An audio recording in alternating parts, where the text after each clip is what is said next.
श्री सीताराम चंद्राभ्याम नमः। उत्तरकांड 64वां सर्ग। श्री राम की आज्ञा के अनुसार शत्रुघ्न का सेना को आगे भेजकर 1 मास के पश्चात स्वयं भी प्रस्थान करना।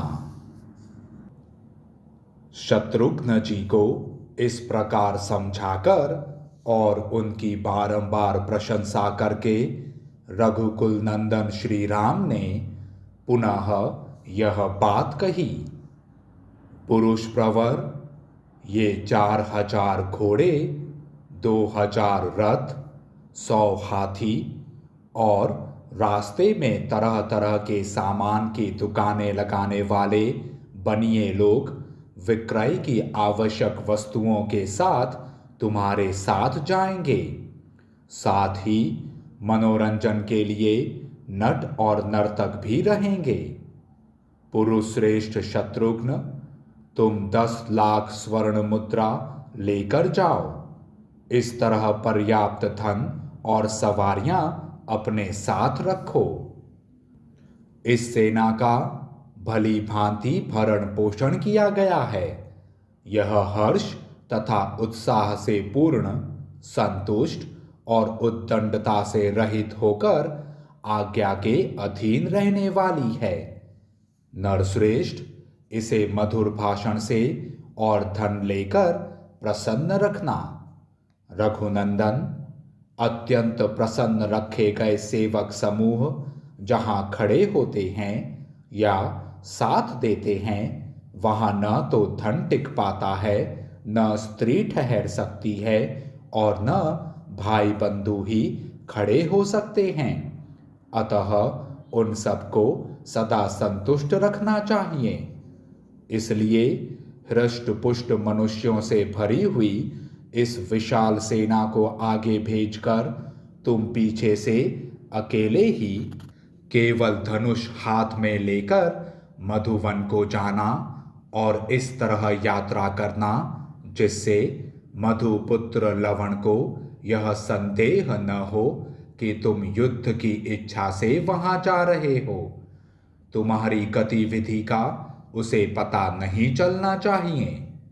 पुरुषोत्तम, मैंने जो बताया है उसके सिवा उसकी मृत्यु का दूसरा कोई उपाय नहीं है, क्योंकि जो भी शूल सहित लवणासुर के दृष्टि पथ में आ जाता है वह अवश्य उसके द्वारा मारा जाता है।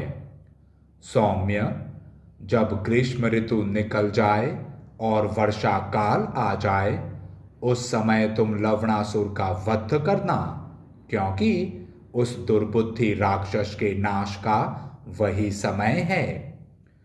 तुम्हारे सैनिक महर्षियों को आगे करके यहाँ से यात्रा करें, जिससे ग्रीष्म ऋतु बीतते बीतते वे गंगा जी को पार कर जाएं।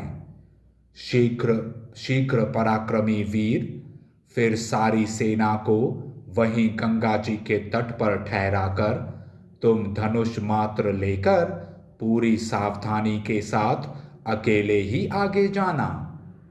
श्री रामचंद्र जी के ऐसा कहने पर शत्रुघ्न जी ने अपने प्रधान सेनापतियों को बुलाया और इस प्रकार कहा। देखो, मार्ग में जहां जहां डेरा डालना है उन पड़ावों का निश्चय कर लिया गया है। तुम्हें वहीं निवास करना होगा। जहां भी ठहरो विरोध भाव को मन से निकाल दो, जिससे किसी को कष्ट न पहुंचे। इस प्रकार उन सेनापतियों को आज्ञा दे अपनी विशाल सेना को आगे भेजकर शत्रुघ्न ने कौशल्या, सुमित्रा तथा कैकेयी को प्रणाम किया। तत्पश्चात श्री राम की परिक्रमा करके उनके चरणों में मस्तक झुकाया। फिर हाथ जोड़कर भरत और लक्ष्मण की भी वंदना की। तदंतर मन को संयम में रखकर शत्रुघ्न ने पुरोहित वशिष्ठ को नमस्कार किया। फिर श्री राम की आज्ञा ले उनकी परिक्रमा करके शत्रुओं को संताप देने वाले महाबली शत्रुघ्न अयोध्या से निकले। गजराजों और श्रेष्ठ अश्वों के समुदाय से भरी हुई विशाल सेना को आगे भेजकर रघुवंश की वृद्धि करने वाले शत्रुघ्न 1 मास तक महाराज श्री राम के पास ही रहे। उसके बाद उन्होंने वहां से प्रस्थान किया। इस प्रकार श्री वाल्मीकि निर्मित आर्ष रामायण आदि काव्य के उत्तर कांड में 64वां सर्ग पूरा हुआ। जय श्री राम।